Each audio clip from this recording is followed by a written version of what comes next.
This leader is provided to permit the projectionist to complete adjustment of focus and sound We got a level lot to do. before the film begins.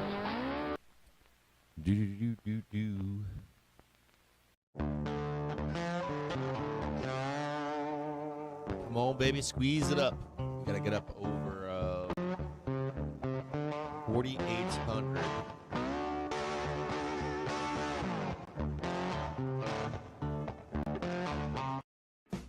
Get right through that right there.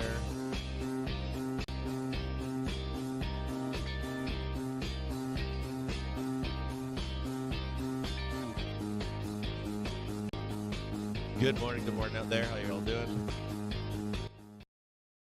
And if you look at the your bottom chart down here, this is SPX. I'm circling or waving it around down the bottom here. This is SPX.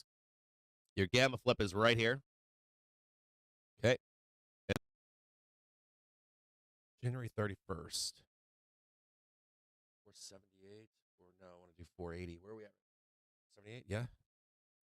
Okay, so 478 and then 470. Ooh. Right there. So a put spread right now dated for January 31st, 478, 470. That's a long put at 478. Short put at 470. Cost is $225. Pays out $575.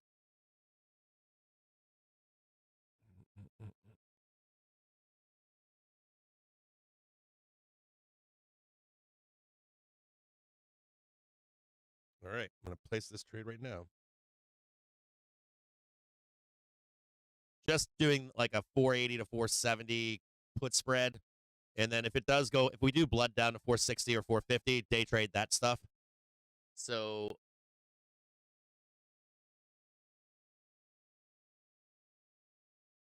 all right, I'm going to place this trade right now. All right, I made him long. I'm good. It's not American Dividing kind of puts. You know, I'll chase it up. I mean, the one thing I'll say is this is I'm not really a fan here of a large downside move. I was talking yesterday to who yesterday? I was talking to Chase yesterday, and he said, "Where do you think it comes down to?" Hey, good morning, Gabe. How are you? He's like, "You're expecting a big downside move," and I was said to him, at worst, 450, 460 possibly, but just doing like a 480 to 470 put spread, and then if it does go, if we do blood down to 460 or 450, day trade that stuff. So between now and the 31st, I think I'll be able to capture this trade at some point. Now, if we trade up from here, if we break above 4,800 and we trade 4,900, I'll just day trade that all the way up as well. And I can also cut the sold puts on one side of the trade and then hang on to the bought puts heading into the end of the month. So, oh yeah, it's already printing right now. I'm already making money right now. I'm already up, I think $7 or something like that.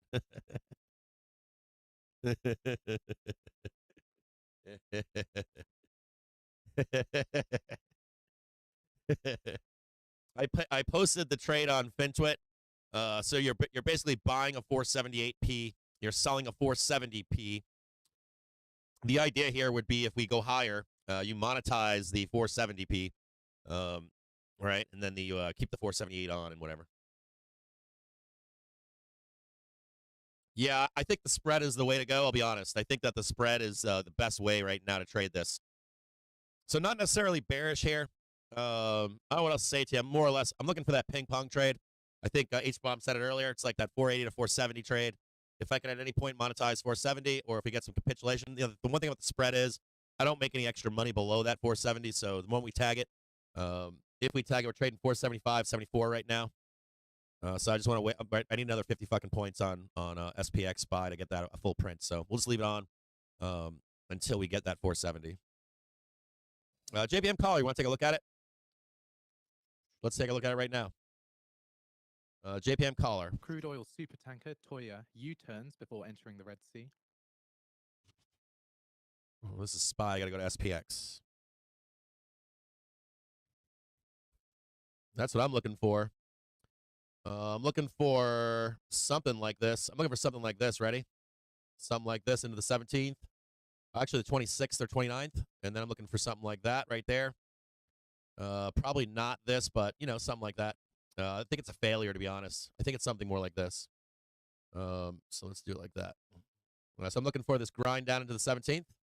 For me, it's not the 17th. It's the 26th or the 29th. Then a grind up. And I think we fail this. I don't think we actually tag it.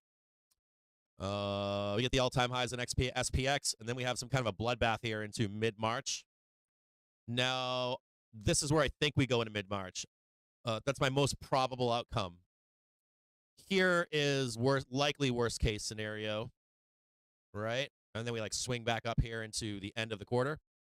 There are some out there that think we go all the way down and do coast to coast. I don't know. This is your least probable. It's like 5%, possibly 15% chance.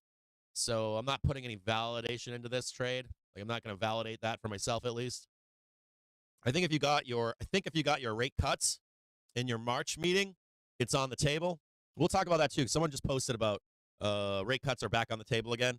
I think this is valid too, more valid on a rate cut that we tag this low down here. But with no rate cuts in March, your best bet, or my worst case scenario is about 4,200. My most probable scenario for a seasonal low is right here. Now let's talk about this right here because let's switch over real quick and look at that. Okay, so this is really what I'm looking for here, right? Buying this down here. You see that? Like just right down there. Now, if there's like a quick capitulation down and I can actually grab that one, that'd be fucking phenomenal. I would, like, I'll be honest with you, I'm a cheap ass bull, okay? So, if I can get that buy down here, I'd be stoked. I'd even be stoked with that. I don't think they give me that though. You need something to happen for this to happen, in my view, like cutting rates. And as a matter of fact, if they cut rates, I would not buy this. So if an off chance we go down there, like a 5% chance we go down there without rate cuts, sure, I'll buy it. But the truth is that I'm looking for something more like this 4,200 right here, something like that. Okay, somewhere I can catch that, take the other trip higher. There's an alternate scenario in this JPM collar, and we need to talk about that as well.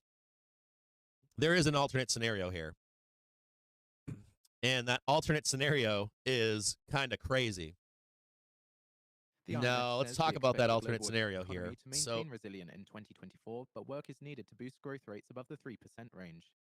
There's an alternate scenario out there right now, right? McElliott was out there. The general view is that the global economy is poised for a soft landing with lower inflation, but low-income countries are at risk of falling further behind. There's an alternate bull scenario. Now, McElliott was talking about it earlier in the week, right? He was talking about where the Fed announces an end to QT. They begin QE, and they can add in some rate cuts. But the market would scream higher. Or they leave rates where they are, announce QT, or an end to QT. So they leave rates where they are, they announce an end to QT. And that could create this, like, it's like a sentiment thing. Like, let me go. Maybe we should go back to that. Hold on.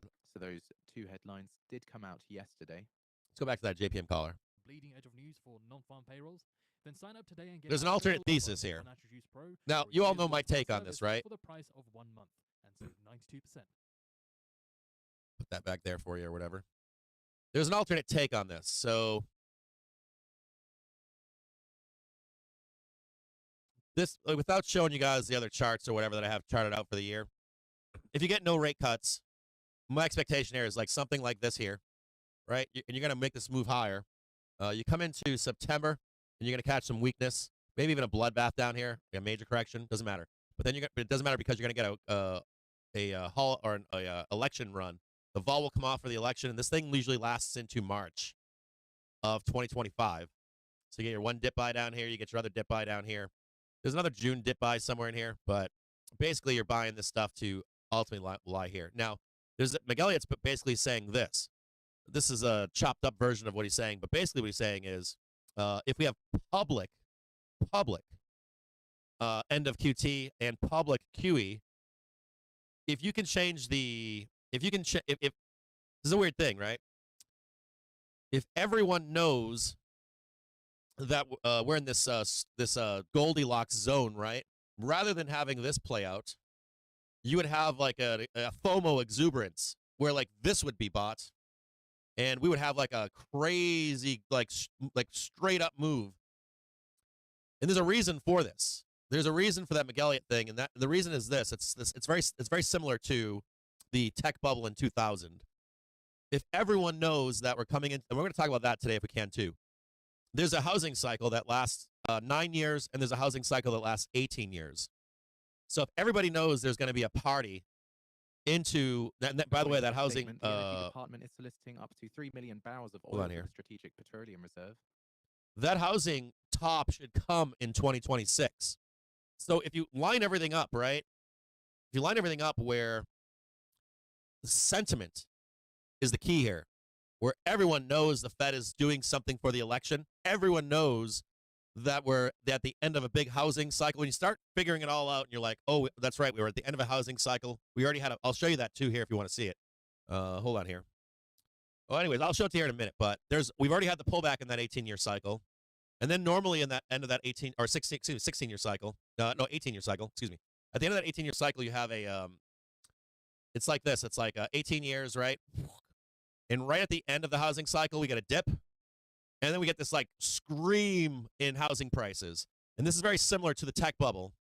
And we already had this part right here. This has already happened, this part. So if everyone gets on board that we're at the end of this cycle, you can see this over-exuberance to the upside. Now, that's not guaranteed to happen here, but it's very possible.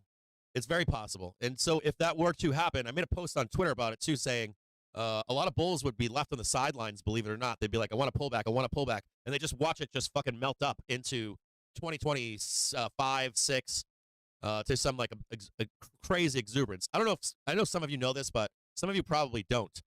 When we were in that tech bubble at the end, they were having days, like one day you'd wake up and we would be up like 3, 4, 5, 6, 7% in a day. Like, woo, straight up. So if you get enough people on that trade, it's a possibility, but it's still a slim possibility. It's like the bear thesis. We're going to get rate cuts right now. We're not going to end QT. We're going to get rate cuts. They're not going to introduce QE until the bloodbath happens, all that shit. So it's an outlier, but it's possible is the point. It is possible. I'll give it to the bulls that they do have a chance of that happening. It's probably even a better chance. It's probably even a better chance than the crash scenario for where we are in a soft landing scenario, that the bulls could have that. So is it there? Yeah. Or is it possible? Yes, it is. And I'll give it more to the bulls I'm going to give it more to the bulls right now. And there's a reason for that. Okay. I'm going to show you guys something really quick. I'm going to do something cool for you guys. Hold on one second here. I'll show you guys a couple cool things. Hang tight 1 second here. Hold on, man. Hold on 1 second here. I keep a little space heater in my office. Like my office has HVAC, but I keep a little space heater. This thing is awesome. It I keep it next to me. It keeps me all toasty warm and stuff. But it's a little too hot right now. Too hot. So I'm going to show you guys a couple things here in this scenario. Okay, what I'm talking about in this scenario, we're going to talk about right now. So give me just 1 quick second. And here's another fascinating part. Even my friends, like I'm in this real estate group. I don't use Facebook, but I do use it for 2 things. I use it for Marketplace, and I use it for a real estate investing group, and I use it for Burning Man. I have a Burning Man regional group that I'm in, and then a real estate group that I'm in, and I do buy and sell stuff on Facebook from time to time. That's all I use Facebook for anymore. So on Facebook, there's a group of investors. Okay, these guys have been in here with I've been there I think since 2014 or 13. This group. And this group has grown. These guys have grown, too, in amazing ways. Now, these guys are all talking about this cycle end, and they're all getting ready to sell into strength into 26 for a roll down into 2028, okay? And the idea here would be you're in a cycle of buying cheap property, and you rent all these properties out, Airbnb, landlord, whatever it is you're doing. And then what you do is you unload into this market where this exuberation period comes in. You unload into these people, and then when this crash actually happens, this housing crash actually happens, I'm like, here's a house, here's a rental for you. It's $200,000. You pay for it, and then I come back in 6 months or a year, and I find you upside down getting torched, right? And I come back and buy it back from you for like $100K or something like that. Does that make sense? So we're gonna look at that housing cycle really quick.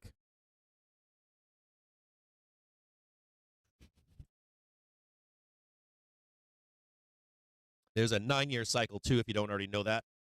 But I'm going to show you this cycle. I'm going to show you an example of this cycle really quick here.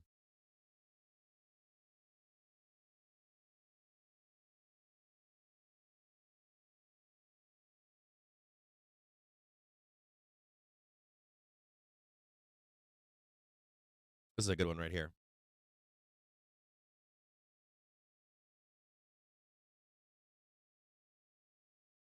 I thought I had this. Let me see if I got this here somewhere. Where is that?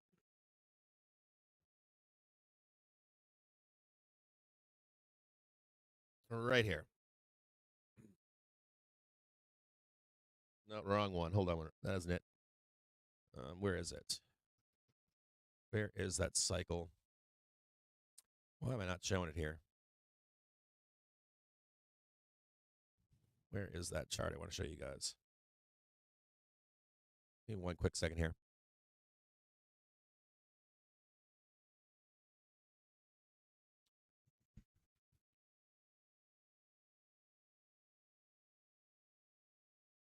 That's not it. 18-year property cycle.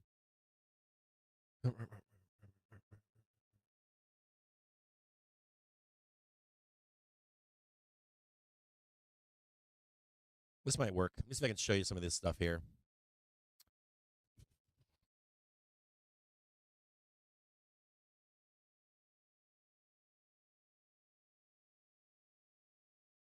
There's one specific one I want to show you here. This came from my guys inside of the chat that I had, but regardless, this kind of works here. This is not what I want to show you, but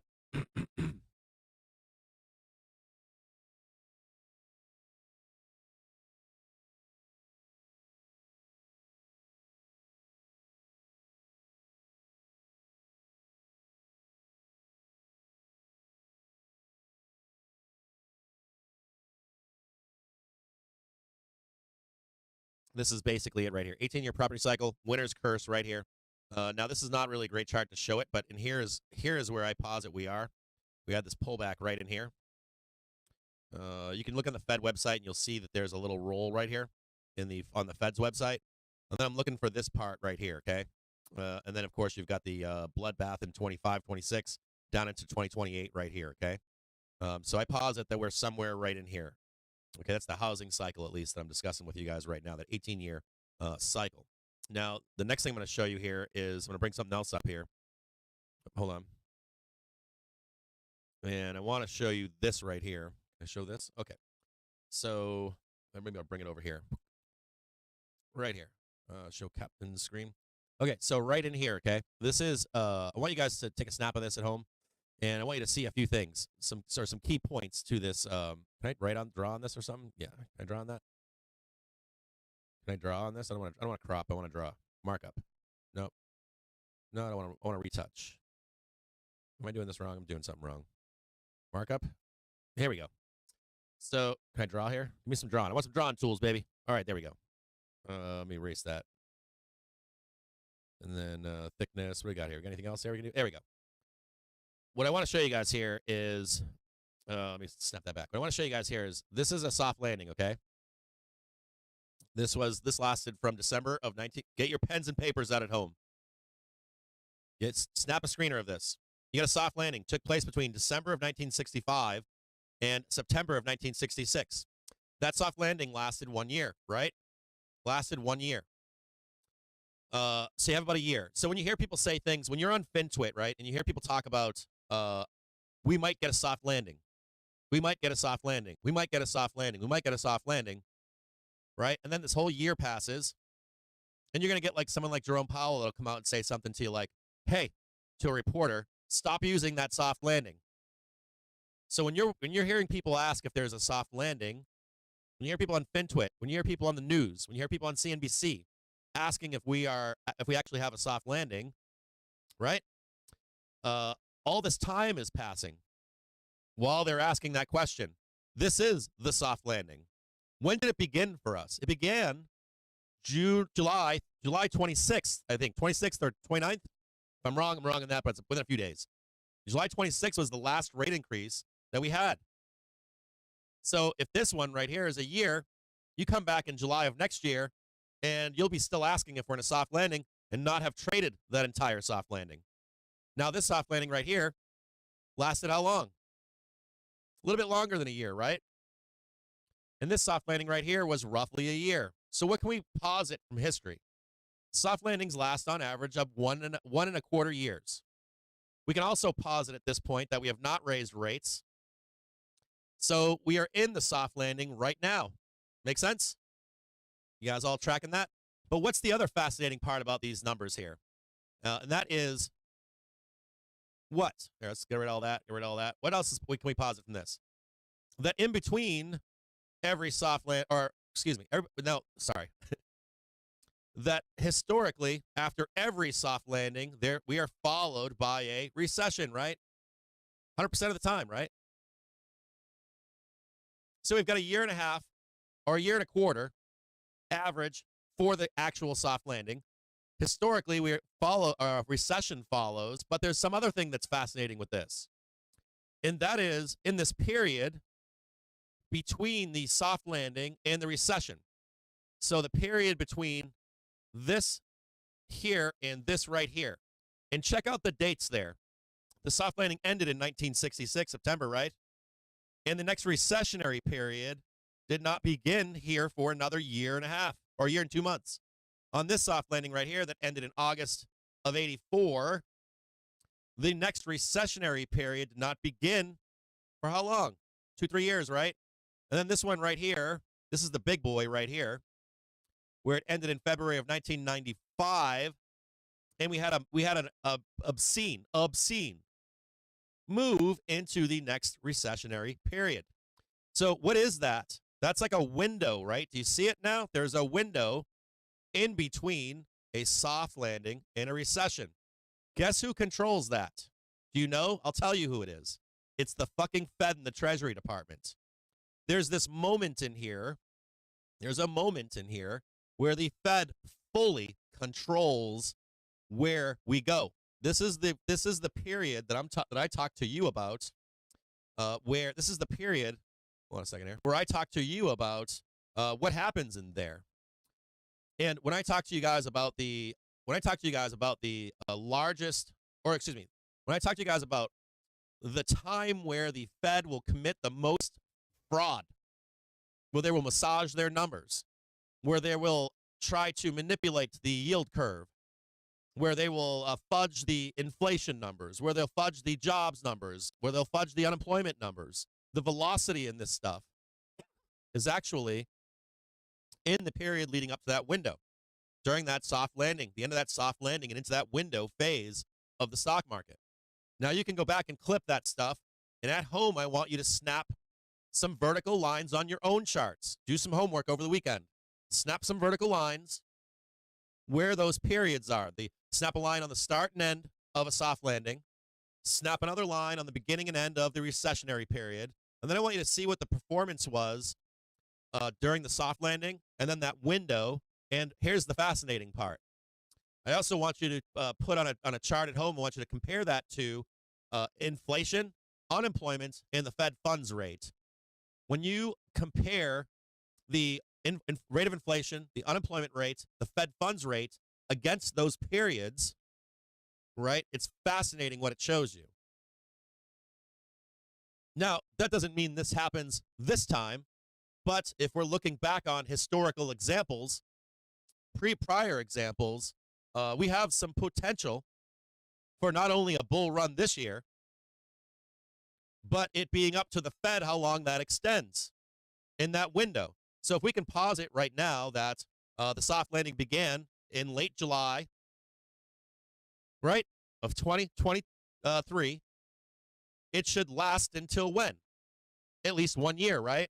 Or at least historically into July, possibly even the end of the year of 2024. We also can posit that the next recessionary period does not begin right away, right? We have 3 examples. Year and a half, I think it was a year and 2 months, 2 or 3 years, and then 5 years. Now, knowing those things, knowing that a housing cycle is ending, this market can go up. And not only can it go up, it can have some obscene upside moves. So when you're out there being a bear and you're like, we're going to crash fucking February fucking 15th or January 15th or March 15th, I'm not anti that. But historically, you might be waiting a little longer than you anticipate. You might be waiting until a minimum October, December of this year, possibly 2026, January, and maybe even longer, 28, 30. Now, I don't think you're going to last that long as a bull. That's the way outside of the curve thing. But, when you're hearing this stuff on CNBC, on Bloomberg, on FinTwit, or whatever, I don't know. I think I'm in agreement with this stuff. I'm like, yeah, I get it. Yeah, I get that. I understand this. Yep, I get it. That's a little archaic, but I think I got it. But that guy over there is not committed to any of this shit, but he's definitely dropping that shit in public, right? He must be a reporter or wanting a job as a reporter or something. The other guys must have OM or something. This other guy's probably just fucking repeating shit that he's picking up on the news and sounding like he's a smart guy.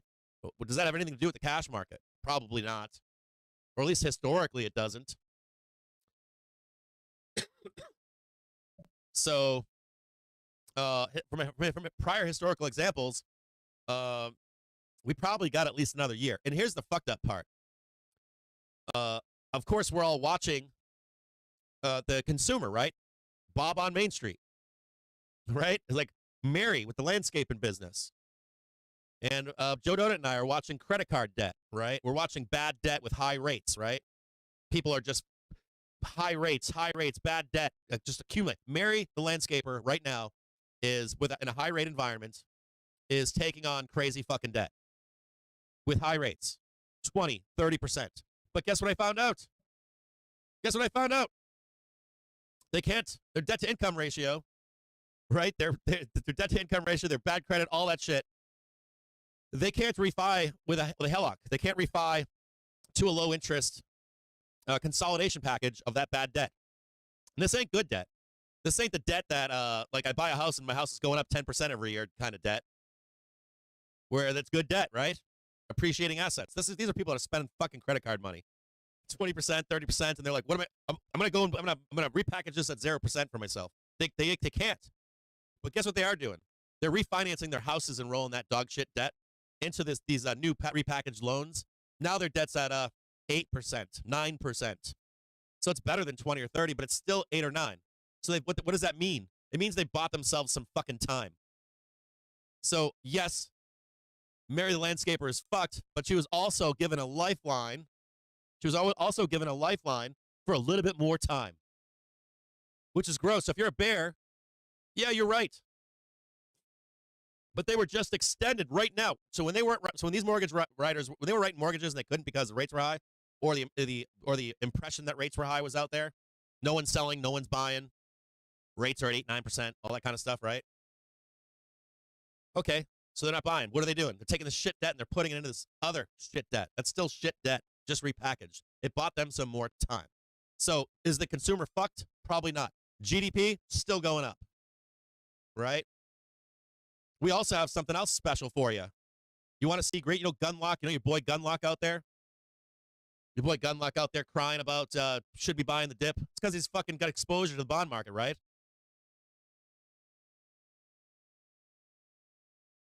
Let's look at the PE ratio. This is the forward PE ratio. In the 1970s and 80s, right? The late 80s, late 70s, early 80s, guess what happened? We restructured our tax system to benefit the wealthy. I'm serious. Like before Reagan, right? There was some better distribution of taxation. That all changed. And guess how old Gunlock was in 1978? That guy was just starting out. Him and all his boys, him and all his rich buddies, him and all his rich friends, they get to come on CNBC and fucking beg for their shit to print. Can you believe that? And whine and bitch. So they're on CNBC whining and bitching. Guess what they've been doing while they're whining and bitching? They're fucking lying to you. Been buying this shit since 1978. Boom, bought it again. Boom, bought it again. Boom, bought it again. They had party time. You want to see party time?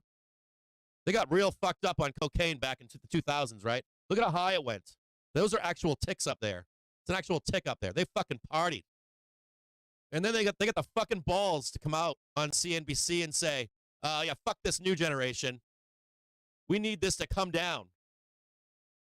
They're fucking lying to you. They're lying. Guess what they did again? They partied again, baby. Look at it right here. They partied again. They bought it again. They hit the cocaine again while lying to you. So when you hear people out there telling you, well, the PE ratio is too high, I apologize to you, but those guys bought this. This isn't you and I. That's not you and I. That's a fucking bank. That's a gun lock. That ain't you. That's not stupid, dumb money. That's not stupid retailers. That's not degens. They're lying to you. Straight up, no bullshit, lying to you. They've been partying since 1978.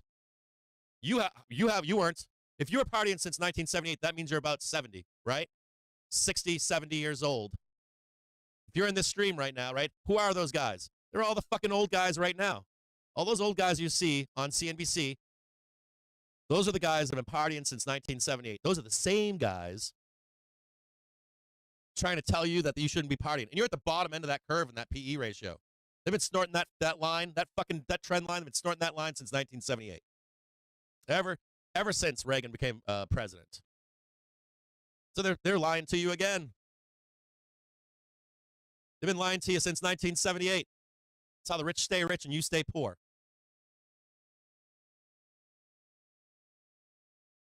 Let's look at that chart one more time, because think about that chart that I just showed you, right?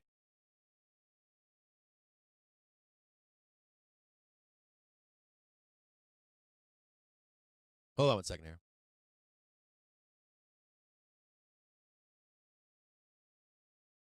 I got to bring this back here. You guys are watching this. You guys want to see this because it's going to squeeze right now.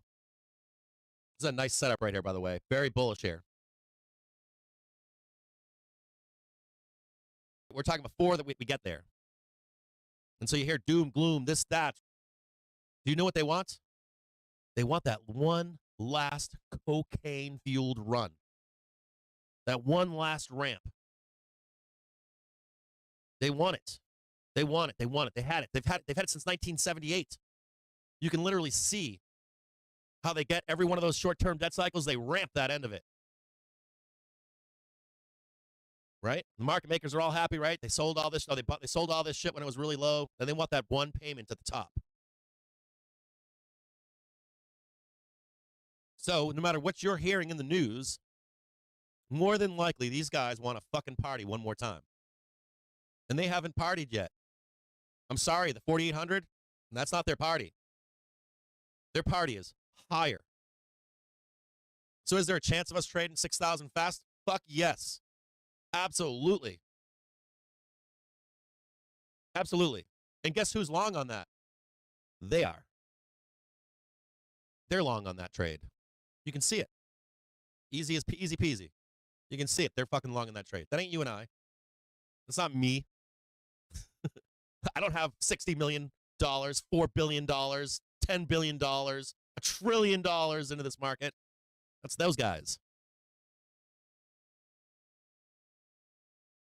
Yeah, they're all philanthropists now. No, they sell into you on those highs. That's what they do, right? We all know what they do. You stand back. You gawk as it happens. You're too scared to buy it, right? I'm just waiting for a pullback, and it blasts up there. And then eventually you jump in at the top eventually, right? That happens all the time. We know it happens with investors, sideline money, Bob on Main Street. You guys remember 2000, 2008? Everybody had a fucking take on the market. The guy's your shoe shiner. Remember that one? That was from 1930s, right? Remember that story? My shoe shiner knew more about the market than I did. I knew that was the top. Same shit happened in 2000, 2001. Same thing happened in 07 and 08.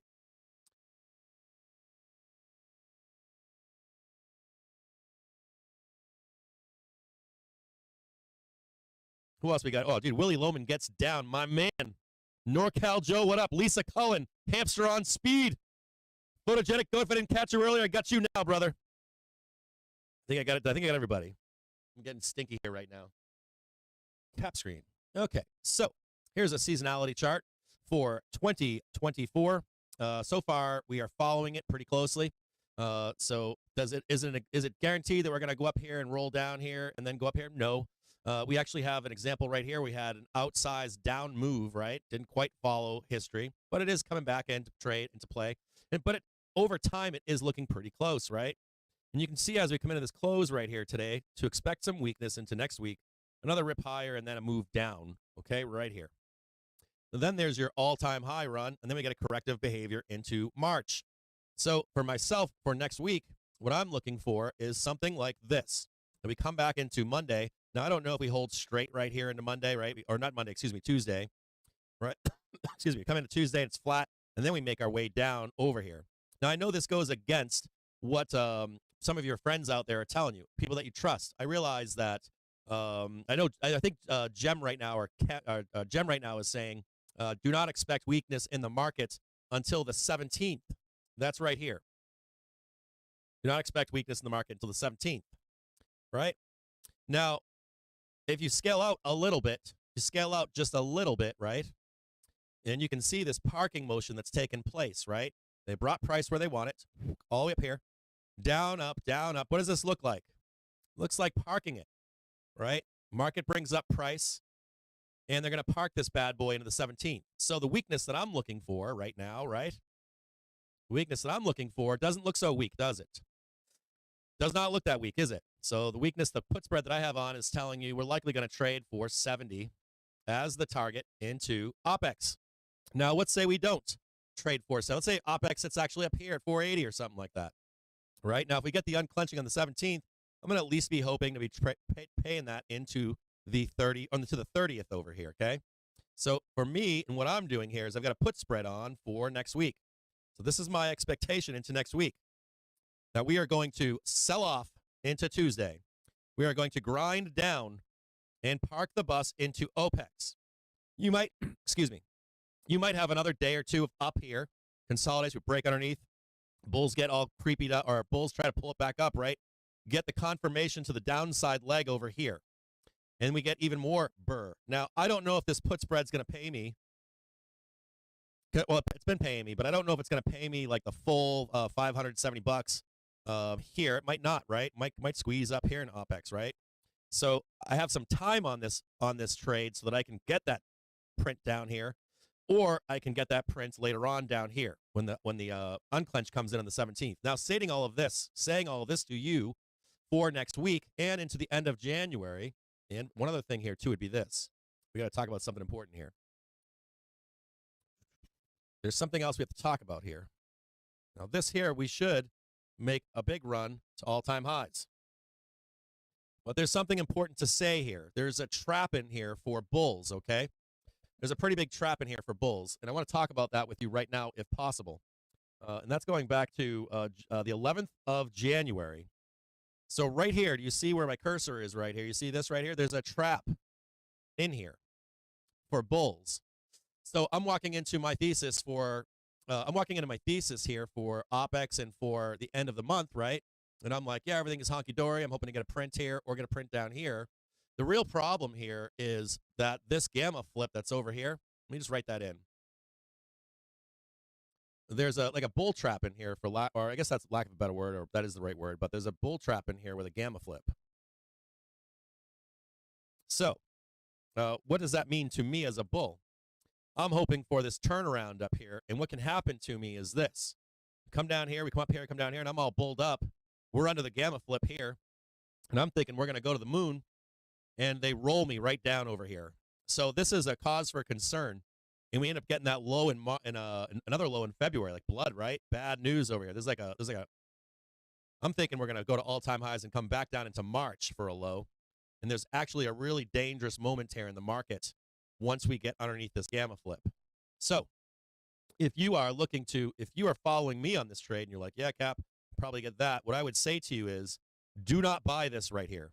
This is a no buy for a bull unless we get above this gamma flip once again. So you'd have to wait until we climb above the gamma flip, if it is right here, you don't want to see any development of new put walls to the downside, and you want to see us start climbing higher again before, and maybe even break these highs before we even start getting long for that all-time high. So just be aware of the trap that's being set for bulls in here. Now, I don't know what Andy's out there saying. I don't know what Jem is saying. I follow those guys.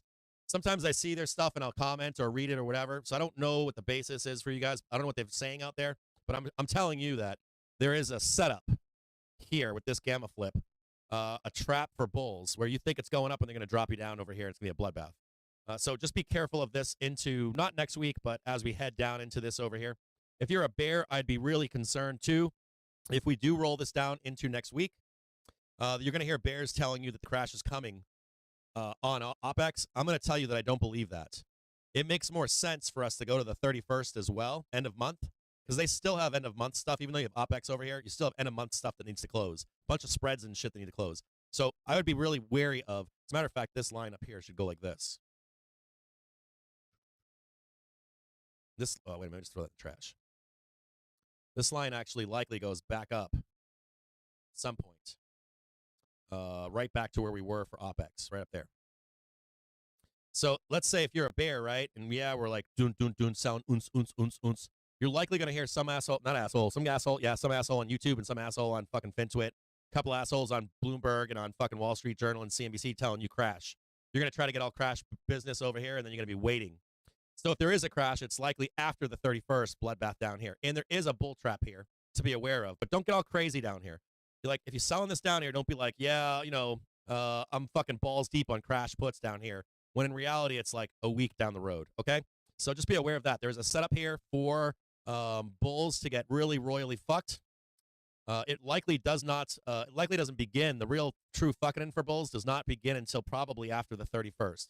That's the highest probability. Can it come before in here? Yes, but I don't see it happening. I don't see it happening in the time period. That trap for bulls playing out as soon as bears might think that it is. So if you're a bear, put your blinders on at some point, trade that down, wait for this, and your real true entry is probably somewhere in there, okay? Probably like right over here in the 1st or something like that, heading into February, if it's going to happen. If it's going to happen. My thesis at this point stands. Weakness down here, more weakness, continued weakness into the end of the month, squeeze back up, and my thesis is still to the upside. So I'm still on upside, all-time highs on SPX, not ES. Well, we probably get them on ES and SPY because we've already had them, but specifically all-time highs on SPX, and then a real correction. When we get that correction, it's going to be violent, and you got to be ready for it. And there's something else here too. If we know we're getting a correction, they can say, yeah, you know what, fuck that, we're just going to start selling. And another thing about this gamma flip here, you get those real money flows in here. You get institutional commercial traders. They could just say, fuck you and your all-time highs in SPX, and we just start heading down. So be really careful of this in here, the mechanics of this. Now, saying all of this for an expectation for next week, right? As long as we stay above the hourly trigger and above the gamma flip, the bulls are still in charge here. So for all my bared up bearishness into next week and the end of the month, I'm going to tell you that if we bounce here in this gamma flip and start heading higher, I will ride that shit right up. If we bounce off the hourly trigger and keep going higher, I'll ride it up. I'll ride it up off the fucking screen. So be aware of that too. So you've got two different things here. You've got the extreme bullish or bearishness to the downside. Be aware of it, but don't get crazy with it. Same thing for the bulls. If we're bouncing off the gamma flip and we're bouncing off the hourly trigger and we're making new highs, continue to trade this stuff up, even with your thesis or my thesis or whatever. Price action still rules. Always remember that. You will never stay in this market if you cannot adjust to a break of your own thesis. When you see people out there in public and they're like, hey, I'm bearish here, or I'm bullish. I'm going to say I'm bullish. I'm bullish here, right? And I'm always buying Tesla no matter what. On highs, lows, no new highs, whatever. Don't fucking be that. That's not real. Those people aren't real. They're fake or they got no money. So if your thesis or my thesis gets broken, be able to adjust to that thesis breaking into next week and beyond. But this is what I've got for next week. This is what I think happens next week. This makes sense. And actually, this still fits some of these other people's narratives for the 17th down here, that parking job. And you can kind of see it back here. This is familiar, right? You guys know what this is right here. So when they're parking the fucking bus for the end of the month, end of the quarter, you'll see this kind of action. So for the end of January, this is what it looks like.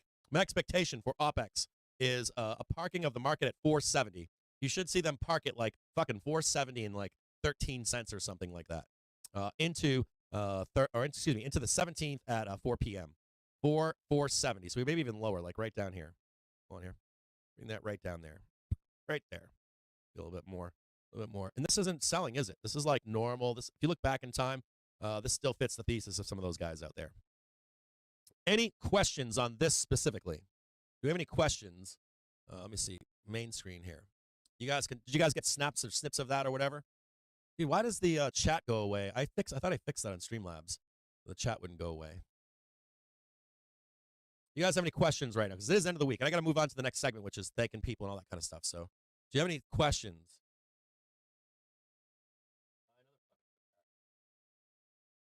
Hold on here a second.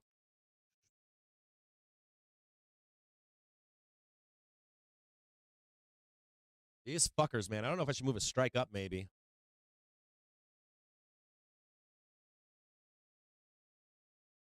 All right, I got a trade set up right now for another 100 pack, so we'll see if we can grab one more for the close here. What time? Where's 4 o'clock?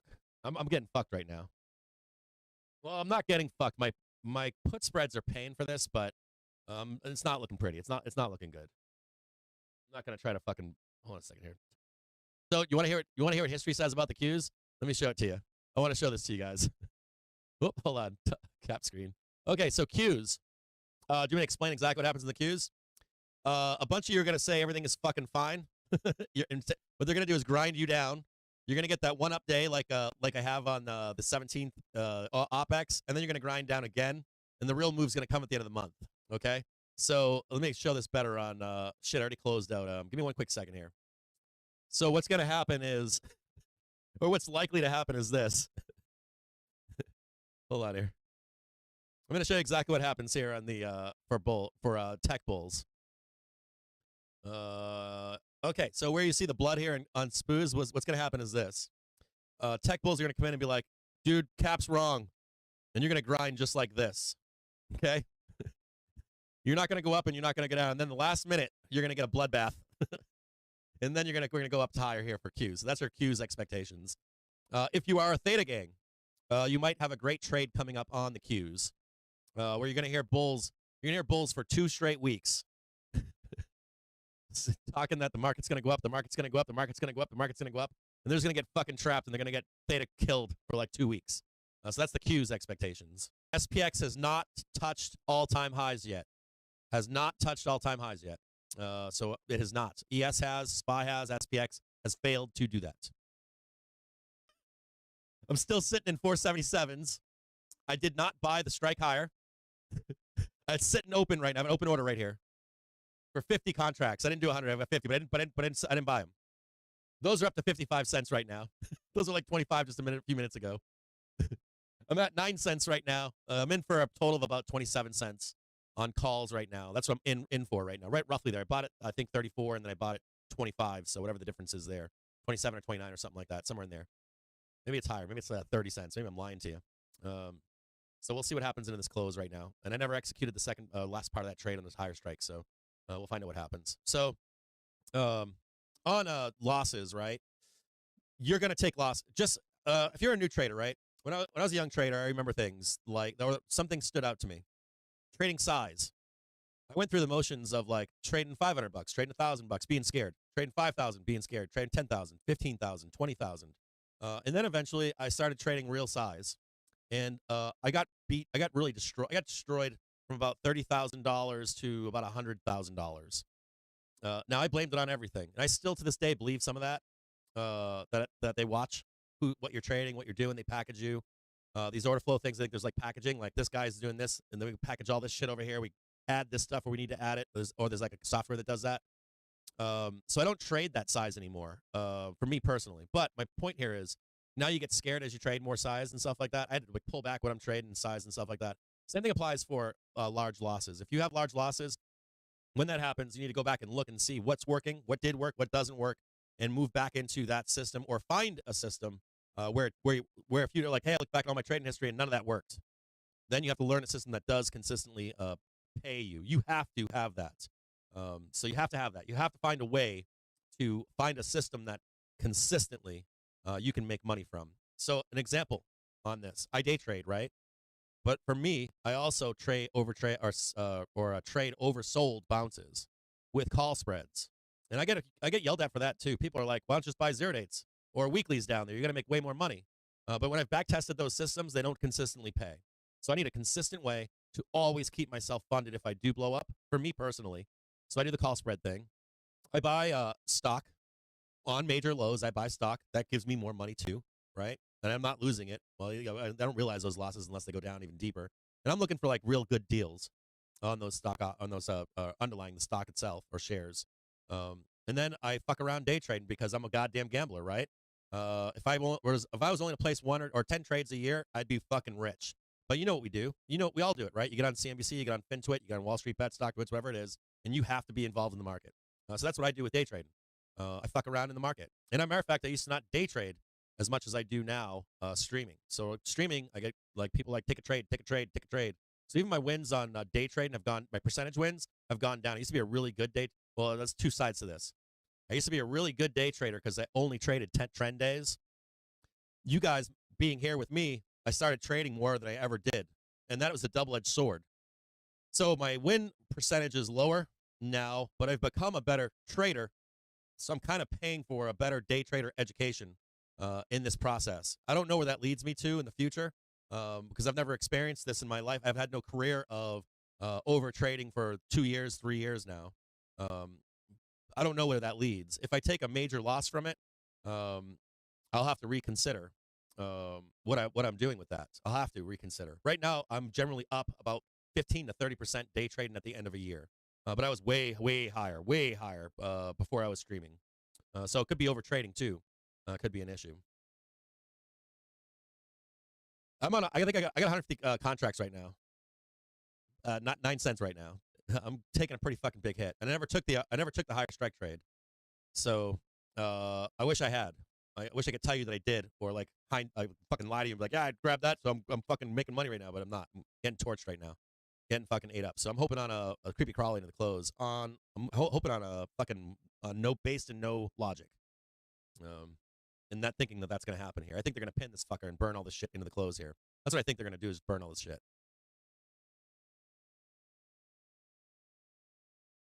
3:37 right now. We got another 23 minutes here.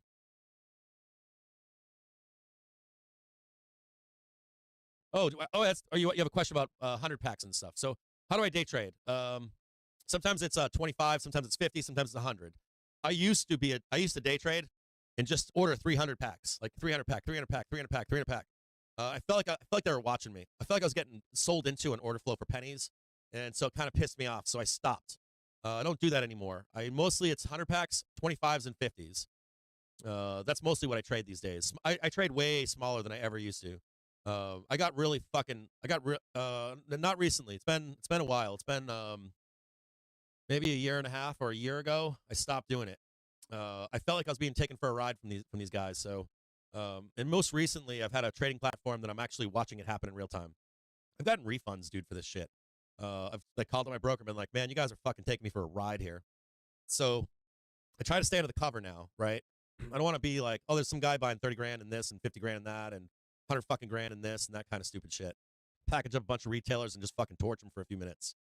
Seriously, that shit pisses me off, man. So I believe it happens. From my experience, I think it happens over time. I think the brokers I think my brokers are involved in it too, but no names. I'm not naming any names. I think it happens frequently. Day trading. This isn't spreads and stuff like that. Like a spread, I can call a broker, usually get a better price, and that all works out fine. Never had a problem with that. But zero dates in the chain, I don't know if it's the broker. I don't know if it's I should blame my broker, but I think it's more the software is written to execute and bundle these packages of calls and puts, and you get put into a group, and they round you off with small buys and all that. So now I just trade small money. Well, it's not small. It's not as small as you think it is. I'm still trading fucking 2, 3, 4, 5,000, 6,000 is the average, right around there, on these trades. Or I build into that trade about that amount of money. So then the one other thing that I like about zero dates, there's a bunch of stuff about zero dates we should talk about. I like zero dates because I'm on the hook. I've been on the hook on futures. You know, you're trading fucking something for 5, 10 grand, and then you walk away, you come back, and you're on the hook for 100K, right? 150,000, 60,000, something like that. Like I was using somebody else's money, right? So it's just zero dates. I have defined losses, and I'm not When I close my laptop at the end of the fucking day, it's not like panic that I'm blowing up my account to come back on a fucking Monday and they get a fucking maintenance shit and I get fucking closing. They opened a position against me and they got me by the fucking balls. I don't know if you've ever been through that. Matter of fact, if you trade futures, I would always use somebody else's money, man. Like if you're a regular futures trader, why not just trade somebody else's? I see the value in that. Like, I guess a lot of you guys do prop trading out there. You pay what, $200, $300, $400, $500, trade somebody else's money. I'm telling you guys, man. I know you guys don't believe me, or don't believe me about this shit going on with this. If you ever trade size with 0 dates, I mean size, like 50, 60, 100,000, I'm telling you, they fucking do it to you. From my experience, they do. So, from my experience, it's like they take a chunk out. They don't care if it goes up, but they take 5 to 15K and pocket that shit. And then they don't care what you're doing. That's how I feel about it. I feel like I'm going in with like 100K, and immediately I get nailed for like 5 or 15K, and then they're like, fuck it, we don't care where the market goes from here. We took the money from them. That shit bugs the fuck out of me. So it really does. It grinds my ass. It's changed fundamentally my trading habits. I don't know if it's real. I don't know if it's fake. I don't know if it's just my imagination. I don't know if I've come up with some kind of like voodoo or whatever. But for me, it never worked for me, so I don't do it anymore. Not anymore. I'll give it as a caveat. Like 98% of the time I don't do it, but every once in a while, yes, I have done that. But 99 out of 100 times, I don't do it anymore. The Stock Market Show and Trade the Trigger with Captain Jim James will be back soon. Join us again. Please like and subscribe, and make a comment on any video you enjoyed. It helps support the community.